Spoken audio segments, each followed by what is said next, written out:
Poverty is said to be the state of living extremely poor, but poverty actually consists of so much more.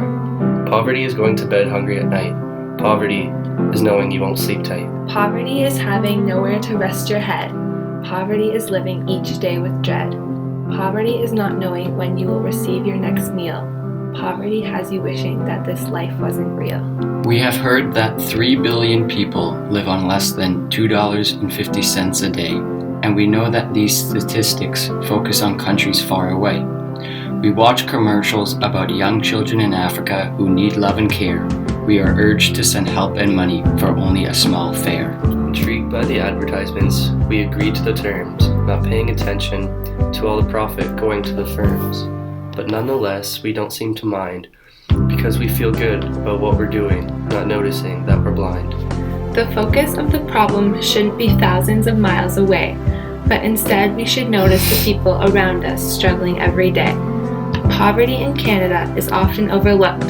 People are focusing on the dinner that was slightly overcooked. But how can poverty in Canada even exist? It's a first world nation full of greatness and bliss.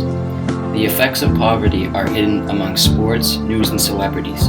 Whether or not the Leafs won last night's game becomes our main priorities. It's not that we physically can't watch the problem on the streets.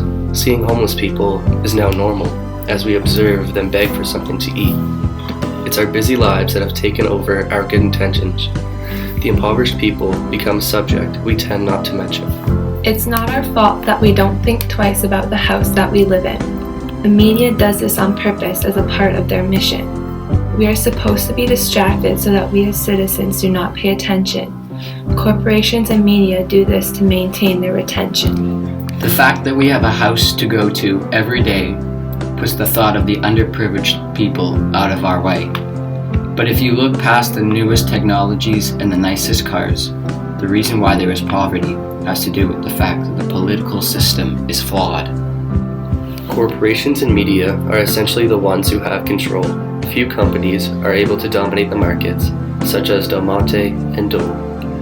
Neoliberal policies began to take over our nation, while people in Canada thought about where to take their next vacation. The democratic system is not running the same as it used to. We still need the government to be involved and to come through. But with big corporations getting such large tax cuts, our welfare programs are suffering and it is unjust.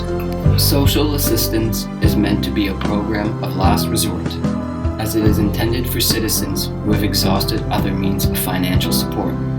In 2003, the government closed 36 welfare offices, making it harder for people to seek help. The embarrassment of needed welfare was already hard in itself. Neoliberalism is changing the way the Canadian system was meant to run. Encouraging privatization and corporate growth is overdone. Whatever happened to Adam Smith's idea of safety net? Worker safety, minimum social and health standards are definitely not being met. Corporations should be tending to the needs of society, and the market should be free with lots of competition and variety. Without the market competition, the system is unfair. Corporations have more rights under the law than the Canadian citizens are aware. Laws such as Chapter 11 exercise the ability for corporations to take control, allowing them to prevent the government from interfering with their profit goal. Because the corporations have the rights, dominance, and ambitions, it allows for a few powerful individuals to influence the politicians. But the way the politicians are influenced puts the benefits of society into a trap. The corporation favoritism contributes to increasing this income gap. 1 in 10 Canadians are living in poverty as of today, and there are many negative effects of having to live this way. Those who live in poverty experience greater amounts of chronic stress, influencing the way they grow up and interact around the rest. The effects of poverty can be emotional, physical, and mental, as poor people experience more community violence, which is likely not accidental. Studies also show that people living in a lower socioeconomic class are often exposed to toxins and pesticides, having effects that will for sure last. In addition to being exposed to more harmful living environments, there is also a greater exposure to unsafe neighborhoods and community violence. Stress among families in the low-income percentile affect the children's ability to have fun, to play, and smile. Children living in a low-income household find their parents to not be as interested in their activities and are not as enrolled. These children have a greater chance at developing fewer social ties, resulting in more stress, chaos, and disruption in their everyday lives. The outcome can be transferred to their ability to do well in school and learn. They are not as likely to get along with peers, and impaired relationships should be a concern. Not only does the stress of being poor affect the youth's academic performance, but studies show the more engaged a student is, the better quality of their life choices. Decisions about diet, smoking, and exercise are less likely to be taken into account if the impoverished family has a very low income amount. The well-educated and skilled people make important contributions to business innovations, but poverty is affecting their ability to contribute to our nation. Canada is part of an interconnected global economy. Countries with more highly skilled workers have a competitive advantage, creating autonomy. But if more and more of our citizens begin to struggle financially, then Canada's ability to thrive as a great nation will be affected substantially. The effects of poverty are more evident every year, and there are many different groups that are impacted more severe.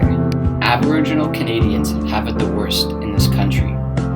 On average, they make 30% less than other Canadians, to put it bluntly. Other groups that are more likely to be affected by poverty include lone parents, recent immigrants, and people with disabilities. This shows that being impoverished has a heavy impact on their capabilities. As many as 200,000 Canadians will experience homelessness each year, putting the average of 30,000 homeless Canadians at night in a lot of fear. The debt-to-income ratio also continues to rise at a rate that should be of concern, as $1.63 is owed for every dollar the average Canadian earns. It is clear that the rise of poverty in Canada is an increasing problem. Is Canada a country that is truly awesome? The poverty struggle can be fixed through different policy changes. The amount of different solutions that can be put into place widely ranges. Neoliberal policies just have to be taken away. And social policies can be put into play. As Gandhi has once said, poverty is the worst form of violence. It's time to take a stand and break the silence.